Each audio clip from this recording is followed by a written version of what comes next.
Ya da hep yeni baştan yaşamak ne güzel olur, hiç başlamamışsın.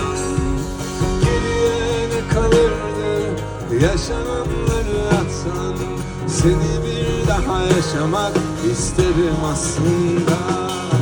Beni al kucağına, elini belime sar. Beni almadığın an üşürüm sabaha kadar. Beni